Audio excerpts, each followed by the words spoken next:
Thanks so much for being with us. Good morning. I'm Savannah Sellers. Joe is on assignment today. We're going to begin this hour with breaking news from Washington. So overnight, Senate Republicans passed their $70 billion immigration enforcement bill that would fund ICE and Border Patrol through the end of President Trump's term. After roughly 18 hours of voting, senators voted 52 to 47 with just one Republican, Lisa Murkowski of Alaska, voting against it. The GOP faced several uphill battles in advancing this bill over the president's shifting priorities. Well, funding for his White House ballroom and language about that proposed anti-weaponization fund were major sticking points. NBC News White House correspondent Monica Alba joins us now with more on this. Monica, good morning. Thanks for starting your Friday with us. This all happened in the dead of night. So walk us through what is and is not in this bill. In the dead of night, Savannah, and after hours of debate with many lawmakers trying to attach amendments to this that ultimately failed. So really, this is just going to be immigration funding for ICE and for Border Patrol, about $70 million, as you stipulated. And what's really interesting about this is that this was the money that had to be taken out after we saw that debate over funding when there was the government shutdown that was extended. And then also, of course, after the immigration action that we saw that led to the death of 2 U.S. citizens in Minnesota. So they pulled this out of there, and this is how they attempted to pass that. But again, there were attempts to try to add other things to this, other provisions, other amendments, but all of that failed. So this is really just immigration funding that will last throughout the entirety now of President Trump's second term. Savannah. Monica, so the Senate able to move forward with voting on this legislation after forcing the administration to abandon plans for, as we're just discussing here, this $1.8 billion anti-weaponization fund. But Democrats are worried that essentially that's not how this is going to pan out, that they won't stick to their word. Is there any language in this bill that did make it in there that would limit or prohibit future development of that fund? How will that work? There isn't any right now. There were no guardrails that were attached to this, despite many different attempts, and despite the fact that you did see some Republicans joining this language that Democrats had introduced that would have tried to make this something that won't ever become a reality. But again, that was not successful, and so it's not a part of this legislation. And Democrats have raised concerns about that, and they've said that they want to be sure that this is not something that's going to continue. In fact, there was legislation that would have prohibited payouts to those who assaulted police officers or law enforcement on January 6th. Again, that failed. But it comes as there's a lot of mixed messaging, Savannah, even out of the administration, because the acting Attorney General, Todd Blanche, tried to sort of put a fine point on this, saying that they were not moving forward with the fund, that the Department of Justice was going to abandon it altogether. But it's President Trump who has sort of left a little bit of wiggle room, saying that he would abide by the courts, that he would need to check with the lawyers. But again, leaving that door just a little bit open. Monica, what happens next with this bill? So this would now have to go to the House in order to be passed and go to the president's desk for signature. But they are leaving town and they are not going to come back until next week. And so we expect that might happen as early as Monday night. It's possible the House could advance this. But we should note, Savannah, that the president had set a June 1st deadline for wanting to get this priority all wrapped up. So this pushes a little bit beyond that. All right, Monica Alba, thank you so much. Well, former National Security Advisor and Ambassador to the United Nations, John Bolton, is expected to plead guilty to one count of retaining classified information. It is part of a plea deal with federal prosecutors. According to two sources familiar with the matter, he is accused of sharing confidential details about national security in an electronic diary with family members. This is the first major legal victory for President Trump and his quest to punish his perceived political enemies. Now, Bolton, who served for Mr. Trump during his first term in office, has been one of the president's fiercest critics. NBC News legal affairs reporter Gary Grumbach joins us now with more. Gary, good morning. Great to have you with us. So let's just go back to the beginning and some of those details here. This electronic diary with family. Bolton was first arrested in October for allegedly mishandling that classified information. He pleaded not guilty then. So how did we get here? Why did he change his plea? Yeah, of the political prosecutions that we've seen during this Trump administration, this is certainly one of the most serious and one of the most legitimate ones. We saw that John Bolton was indicted back in October by a grand jury, a federal grand jury in the state of Maryland on 8 counts of transmission of national defense information and 10 counts of unlawful retention of that national defense information. He was keeping the information on an electronic diary of sorts, potentially like a notes app in an iPhone. A source telling NBC News the reason he's doing this is because it apparently he says it's what leaders do and taking responsibility. And he says that he understands that if he went to trial, this would mean, which essentially would be the disclosure of many, many more classified documents that he would need to reveal. He's essentially doing this for the good of America, according to a source close to John Bolton. Gary, Bolton's expected back in court at the end of the month. What kind of sentence is he facing? So he pled not guilty back in October, so he will have to come back before a judge in Maryland at the end of the month and plead guilty. He could be facing anywhere from probation to up to 5 years in prison, and he also may have to pay up to $2.5 million in restitution to the federal government because of these alleged acts. Considering Bolton and the president's tense, contentious history, their relationship, how is the White House responding to this plea change? Have we heard from the president on it? It has been a real roller coaster for Donald Trump and John Bolton, to say the least, in terms of what their relationship has looked like over the past 10 years or so. The White House hasn't been commenting over the past 24 hours about this particular plea change, but the president is no fan at the moment of John Bolton. He called him a nasty guy back when he was first indicted in October, and certainly the White House is going to be pleased to see that this is actually one of their political prosecutions that is going in their way, the right way. Mr. Trump's personal attorney, Todd Blanche, is poised to become the U.S. Attorney General. He's actually already been the acting head of the Justice Department since the president fired Pam Bondi. Do we think, given that information and the relationship there between the two, Gary, that we could see some more targeted investigations into these enemies while Mr. Trump's in office? Yeah, it's really become a laundry list of people that they have been going after even to this point, right? You have James Comey, Letitia James, John Brennan, right? It's just the list goes on. And of course, that list can go on. And Todd Blanche, I think, would like to see it go on. But it all depends on what the federal grand juries do in these U.S. attorney districts around the country. If these U.S. attorneys go to the people and say, hey, this is what the charges that we think should be filed, it's up to grand juries to indict. And so it all matters what they think. And that's why we saw it in the Eastern District of Virginia with James Comey and Letitia James. That didn't work out all the time. And so it all depends on what these grand juries end up doing around the country. Savannah. All right, Gary Grumbach, thank you very much. Well, now let's get to the latest in the war with Iran and the continued uncertainty over any potential of a deal between the U.S. and Iran.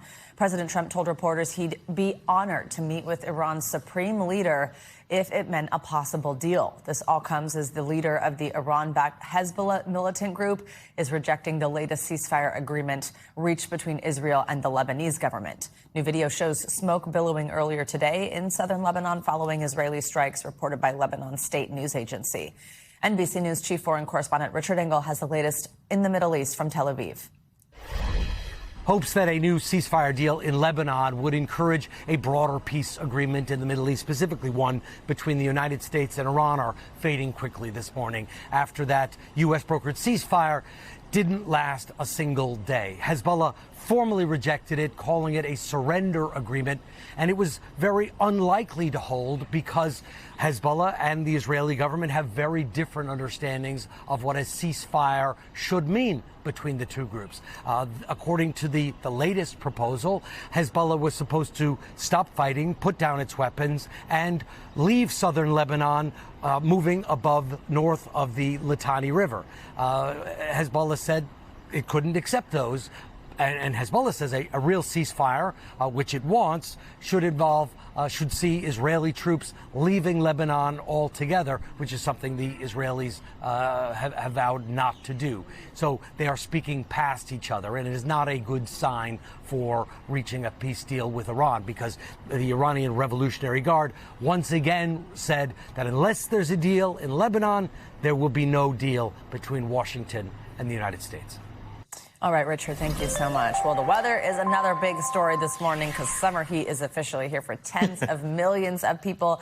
Temperatures, Bill, I know 10 to 20 degrees above the average. This is all over the Northeast and the Mid-Atlantic. We've got details now in our forecast with Bill Cairns. Hey, Bill. Oh, good morning, and it's almost like a summer Friday. I mean, June is, in the meteorology world, we consider June, July, August summer, and it certainly is going to feel like it. The only issue this time of year is when the air is not moving much, we don't have much of a breeze, and it's hot, we get ozone problems, so we get some pollution alerts, and we do have air quality alerts for numerous areas: Atlanta, upstate South Carolina, the Greensboro area, Fort Wayne, Cincinnati is also in this, New York, Philadelphia, Baltimore, Washington, D.C. So if you're one of those sensitive groups, this could be you may notice it a little later this afternoon, or if you're looking towards the sky, you may see a little haze out there, and that's because of the pollution that's caused under this weather pattern. So this is warm, if not hot, but it's not humid, and you probably felt that yesterday. It's kind of, even this morning, it's really not that bad. It's not like a summer heat wave where you wake up in the morning and it's already stifling and you're already sweating when you walk outside. That's not the case today. Many areas are in the 50s and 60s, but we're jumping up into like the mid-90s, so it's going to be pretty extreme, the temperatures now, considering what you're going to see later on this afternoon. So we're going to call it 92 in D.C., 94 on Saturday. New York, right around 90 both days here. Philadelphia, very hot today. Richmond, same for you. And Raleigh, one of the hotter spots, mid-90s the next 2 days. But again, the humidity is bearable. As we head towards the end of the weekend, kind of back to normal. And then the next week, it doesn't look any extreme. Temperatures from Raleigh go like 99, 95 to 90. Richmond, 85. New York City back in the upper 80s. And that's kind of where we should be. So as far as the forecast goes, heading through the weekend, we'll be watching the worst weather, most likely East Texas, Central Texas into Louisiana. Numerous rounds of showers and thunderstorms. So that's your Saturday. Isolated severe storms, too, from northern Indiana, northern Ohio. Our friends from Cleveland heading up to Erie, possible. Even in southern tier of New York, the Binghamton areas, State College, Pennsylvania. Those are all stops. We could have some strong storms. On Sunday, we'll watch that chance of some strong storms and a flood risk here, especially areas of the southeast. When we do have some bad weather out there this morning, Savannah, we always have bad weather somewhere in this large country of ours. If you're in Milwaukee, umbrella, rain boots, not going to be a fun morning for the kids at the bus stop, too. It is going to pour, even with some areas of lightning and thunder. All right, Bill Cairns, a lot going on. Thank you so much. Well, Karen Reed has filed a lawsuit against the law enforcement agencies in Massachusetts that investigated her case 1 year after she was acquitted of murder in her police officer boyfriend's death. The lawsuit filing reveals a history of racist and sexist messages from 2 investigators in her case, which she claims led to false accusations. NBC News correspondent Emily Ikeda has the details and a warning: some of the language here is offensive.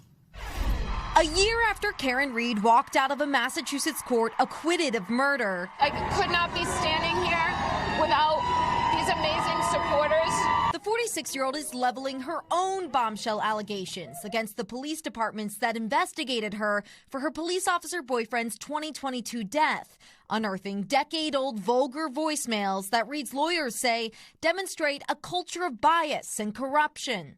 You want a filthy pig that you just do dirty things to.